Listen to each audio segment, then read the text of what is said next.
All right, so welcome to another deep dive. And today we're going to get into a case that's really unsettling, to say the least. It's the story of Robert Eugene Brashers.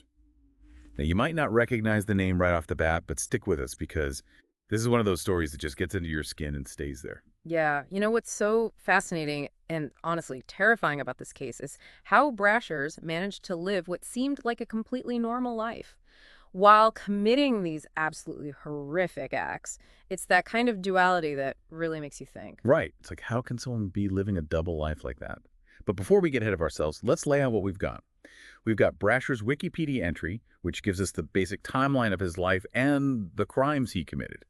And then we've dug up some news articles that add some pretty chilling details to the story. Okay, so let's start unpacking this case, shall we? And the best place to begin is with Brasher's early life. We know he was born in Virginia, spent his childhood in Alabama, and even served in the military, first the Army and then the Navy. Yeah, I mean, on paper, it sounds like a pretty normal, almost respectable life, right? It makes you wonder, was there always some kind of darkness lurking beneath the surface? Or was there something, some event or experience that triggered this transformation? That's the question that keeps criminologists and psychologists up at night, isn't it? What makes someone snap? What turns an ordinary person into a monster?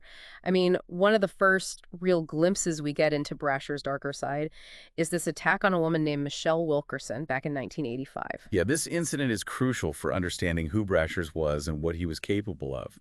I mean, he lured this woman, Wilkerson, to a secluded area and shot her not once, but twice, right in the head and neck. Then, to cover his tracks, he throws the gun into the ocean. The premeditation is just bone-chilling. You know, it wasn't a crime of passion, right? This was planned, calculated.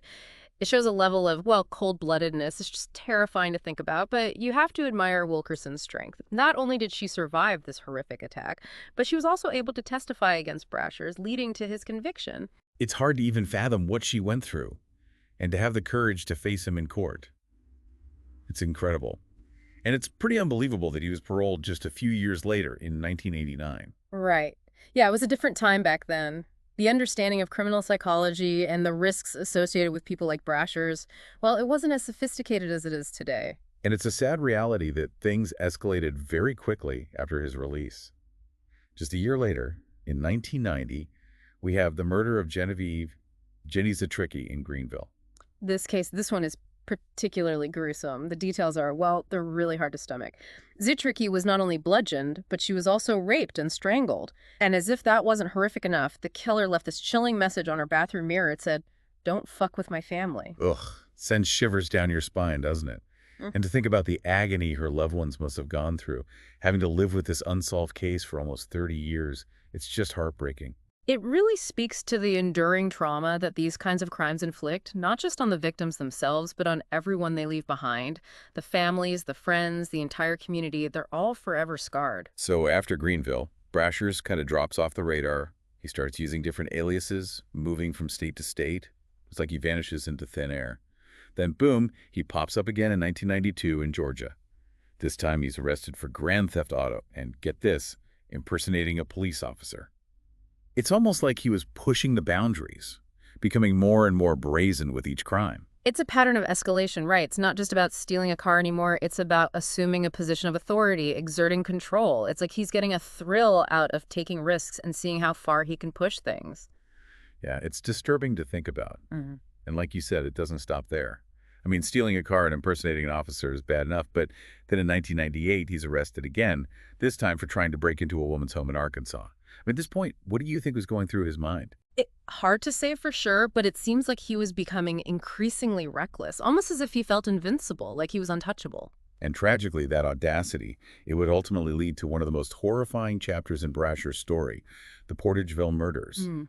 This is where we meet Sherry and Megan Scherer, a mother and her 12-year-old daughter who became, well, victims of his escalating violence. It's tough to even talk about this case. The details are just, well, they're incredibly difficult to process. Both Sherry and Megan were found shot to death in their home, and the evidence indicates that she was raped before her death. It's just unimaginable, the level of depravity. It's beyond horrific. There's just no other way to put it. And here's the truly chilling part. Mm. The murder weapon used in Portageville, it was linked to another crime, an attempted assault in Dyersburg, Tennessee. This shows that Brasher's violence wasn't limited to one location. It was spreading, it was spanning multiple states, and over several years, Right. And we can't forget about the 1997 wraith in Memphis.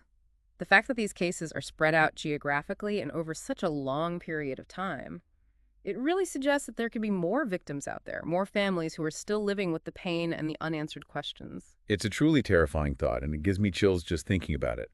But before we get into that, we need to talk about the dramatic end to Brasher's reign of terror.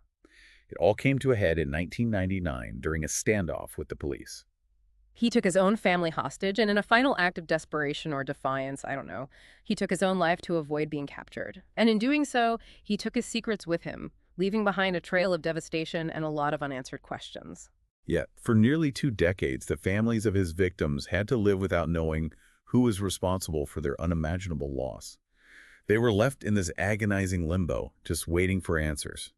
And it wasn't until the emergence of this revolutionary new technology, forensic genealogy, that the truth finally came to light.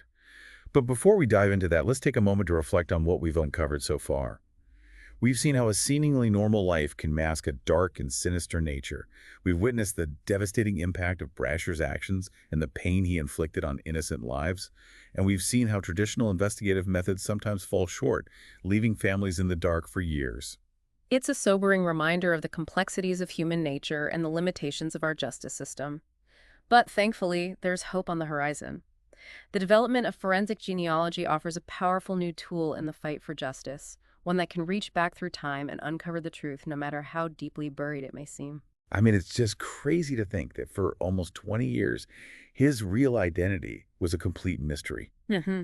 He was out there living his life while the families of his victims were left to grapple with this unimaginable loss. And then in 2018, boom, everything changes thanks to forensic genealogy.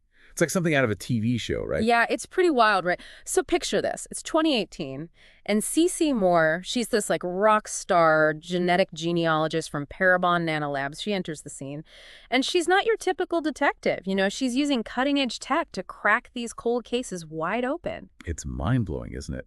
I Yeah. mean, she can take DNA from a crime scene, compare it to these public genealogy databases, and track down a perpetrator's family tree through distant relatives. Like, how is that even possible? It really is incredible. They're basically piecing together this massive puzzle, except the pieces are like scattered across generations, and the picture they're trying to create is the identity of a killer. So she's following these genetic breadcrumbs through history, and in Brasher's case, it leads them straight to his grave. That's insane. It sounds like something out of a movie, right? But that's exactly what happened. They had to exhume his body to get a DNA sample from his bones to confirm the match.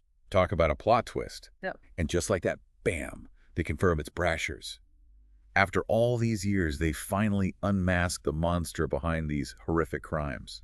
It's a testament to the dedication of law enforcement and the power of science. They never gave up on finding the truth. And in the end, justice prevailed, even if it was delayed. It's a powerful reminder that sometimes justice takes time. But it's not over yet, because in 2019, Brasher's own daughter, Deborah, comes forward with this really chilling account of what it was like to actually live with this man. And her story just adds another layer of tragedy to this already heartbreaking case. Can you imagine growing up with a father who's capable of such horrible acts? The emotional toll that must take on a child, it's unfathomable. Yeah, and Deborah describes her father as someone with a volatile temper. She talks about these incidents of aggression, fights, and even these really disturbing instances of self-harm. It's like she was living with this monster in plain sight, but she had no idea, the true extent of his darkness. It's hard to even wrap your head around the emotions she must have been going through. Fear, confusion, maybe even a sense of guilt or responsibility. It's just an incredible burden for a child to carry. And what's even more unsettling is Deborah's suspicion that her mother might have known about Brasher's crimes all along. I mean, she would tell them to call him by different names, almost as if she was trying to shield him from the world. Right, and that raises so many questions, doesn't it? Was it some misguided attempt to protect her children? Or was there something more to it? Was she complicit in some way? It's a possibility we may never fully understand. It's a truly chilling thought, isn't it? To think that someone could live with a secret that dark for so long. And it makes you wonder, how well can we ever really know the people closest to us? It's a stark reminder that everyone has secrets, right? And sometimes those secrets can be truly shocking. So we've uncovered this past that was shrouded in mystery, and with the help of forensic genealogy, we've seen this monster unmasked. But where do we go from here? What does it all mean? It's a question that lingers, right?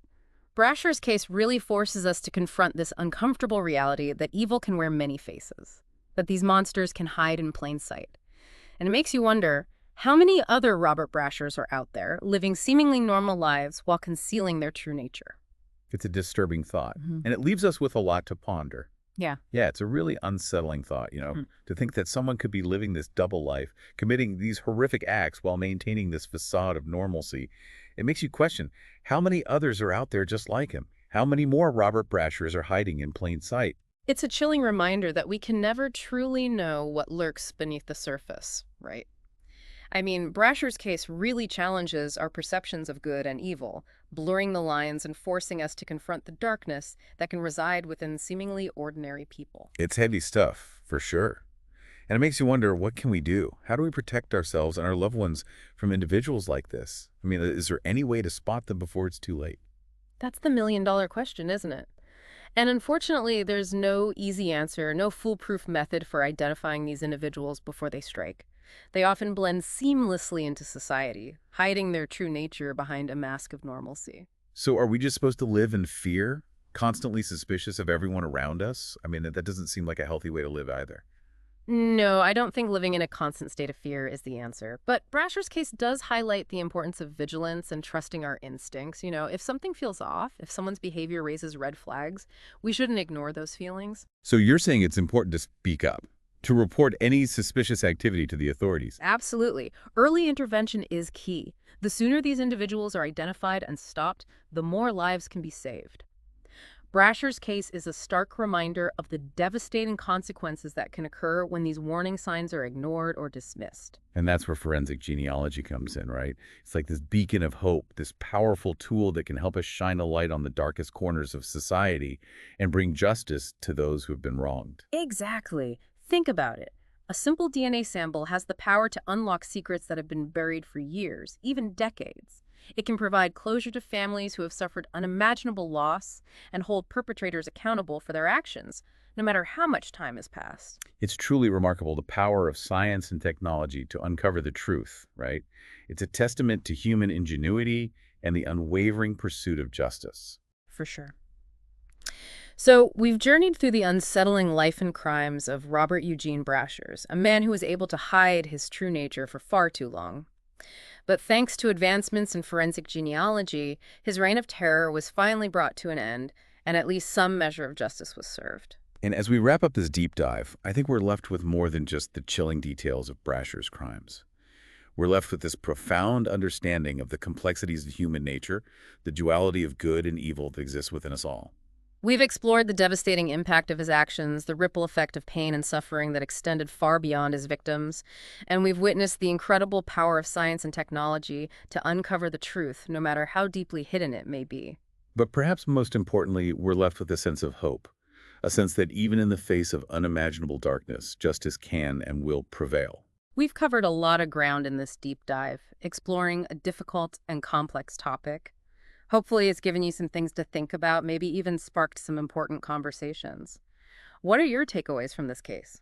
How do you think we as a society can better address the issue of violence and protect ourselves from those who seek to harm? And what role should technology play in the pursuit of justice? These are all important questions to consider. Absolutely. Those are some great questions to ponder. So thank you for joining us on this journey into the dark world of Robert Eugene Brashers. We hope you'll continue to explore, to question, and to dive deep into the mysteries that surround us. Until next time, stay curious and stay safe.